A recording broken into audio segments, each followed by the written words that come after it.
everybody, welcome back to my channel. Happy Friday, and today's topic is a particular aspect of how I learn languages that I have found has been unbelievably helpful.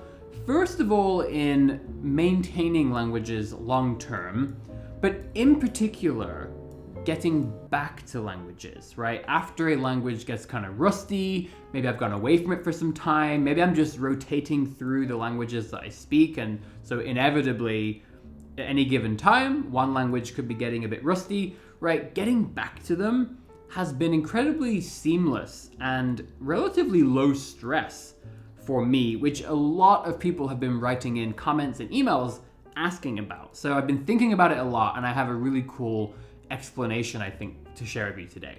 And right before we do that, I just want to say a really huge, genuine thank you from the bottom of my heart to all of my Patreon supporters. It's been so incredible to see that community grow over the last few months. I've been doing one extra video per week just for Patreon supporters. It's like a diary entry. We do advanced access to as many videos as I can. I'm going to be sharing my book club notes with Patreon supporters. We have, exclusive questions you can ask to my interview guests. Got a lot of those coming up this year. So it's just been so wonderful to see your support, and it's genuinely making a big difference in my life. And so I just want to say a huge thank you to all of you for that. And with that, quick sip of coffee and let's jump in. I love Fridays.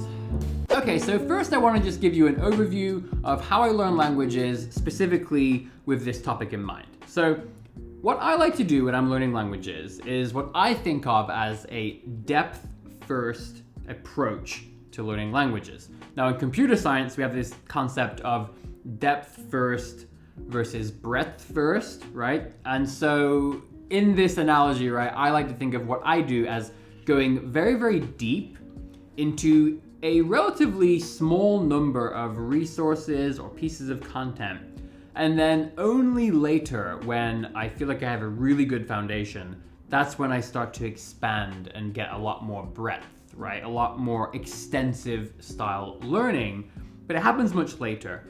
And the reason I make this sort of distinction or this contrast is that I think, especially these days online, I do feel like there's a leaning towards a more breadth-first approach, right? So lots of emphasis on, getting lots and lots of exposure to as many pieces of content as possible, right? So lots of extensive reading or extensive style listening, and these are perfectly good approaches, right? And the idea being that as you get exposed to lots of content, you're going to be able to, figure out meaning and nuance of words by seeing them over and over again in lots of different contexts. And, the idea that all the most common words are going to come up over and over and over again. And so you're going to see them in so many different places. There are lots of really wonderful reasons for that style of learning. So this is not me bashing it at all, right? I do this as well.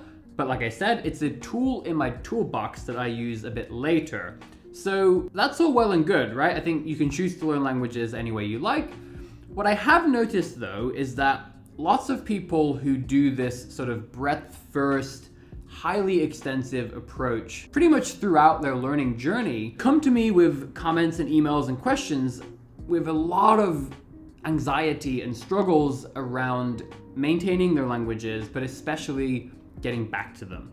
And I think that some people find this so paralyzing and daunting that they can either not get back to a language at all, or they keep pushing it off because it can be very daunting to get back to a language, right? Where do you start? What do you do? And so I'm going to give you an example now and then explain how this really helps me when it comes to getting back to languages that have gotten a bit rusty. So in the case of, let's say, Japanese, right? Because I've talked a lot recently about German and Spanish, but with Japanese, which is a language I used to speak very, very well, I was an interpreter in Japan, I worked as a barista in the service industry in Japan, I've done loads of stuff, I used to teach Japanese, and I'm happy to admit my Japanese is rusty right now. Like, no shame in admitting that, right? I can still speak Japanese, but there's no question my Japanese today is not as good as it used to be especially with, the really deep, nuanced understanding of certain things and idioms, and just like always knowing the right expression for the right moment.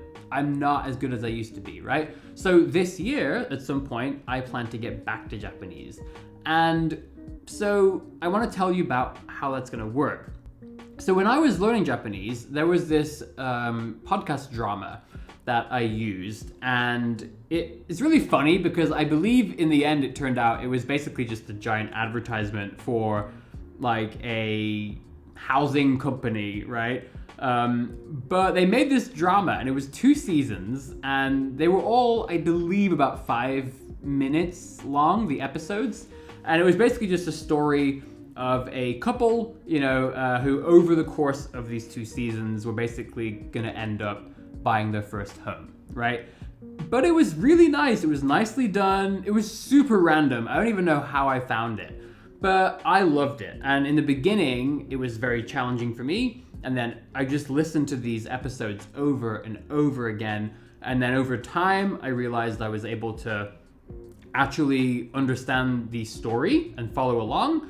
And then, so I used this one resource a ton. And in the end, I actually transcribed a few episodes. I used to use it with students of mine. I have a flashcard deck that I made.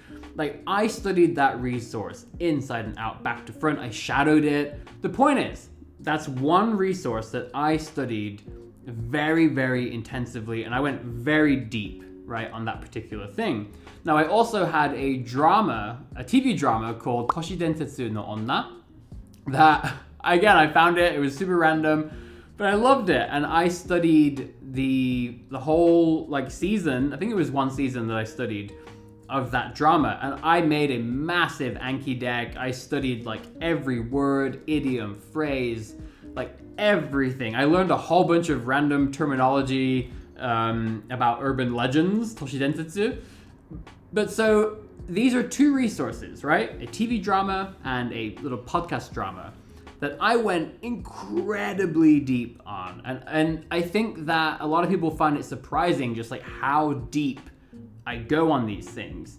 But here's the thing. It's like, I knew those resources so incredibly well at that time.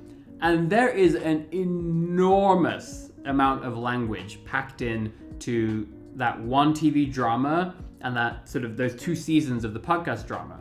So what happens is, when I get back to a language, like later this year when I want to get back to Japanese, one approach I could take is that I can just go back to those resources, because the thing is, I knew them so well that it's almost like stepping back into a city that used to be my home.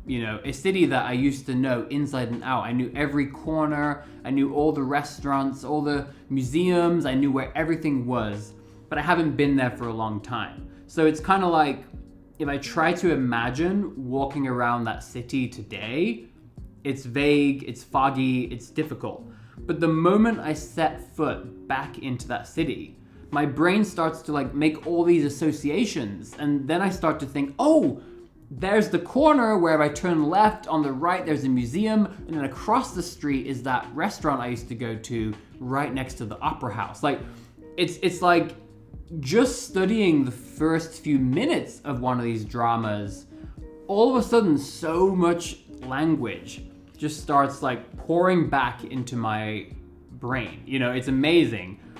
Whereas I find that with people who don't tend to go that deep, right? People who cast a very, very wide net from the beginning and study tons and tons of content, I really do believe it's a fantastic approach, and I think you could probably learn very, very well doing that. But one of the downsides that I've personally seen, and feel free to let me know in the comments if you disagree or if you have other perspectives on this, but one of the downsides I've seen is that it can become incredibly daunting and difficult to maintain that over time, and especially to get back to that language, because it's a little bit like in the analogy of the city. It's like you have a massive, gigantic collection of places you've been to, but you didn't really get to know any of them very, very well. And so the idea of, finding your way around them again, it's daunting, and it's like, where do you begin? So I find that, like I say, having just a few pieces of content or resources that I've really gone deeply on, I find it's like an anchor. I can always come back, even with French, right? So with French, I did the same thing. But my French, I've read a ton of novels in French. I've done so much content in French. So I definitely did eventually cast a very wide net. I did a very extensive approach with French later on.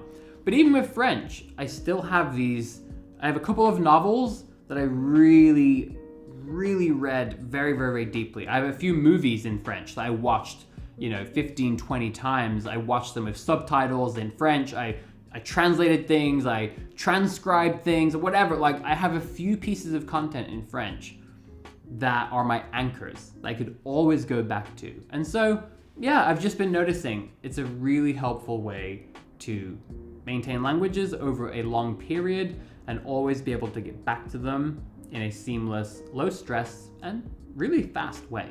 And with that, I want to tell you about today's wonderful sponsor, which is Skillshare. Now, Skillshare is a platform where you can take classes on anything from art and design to productivity, business, creative writing, and so much more.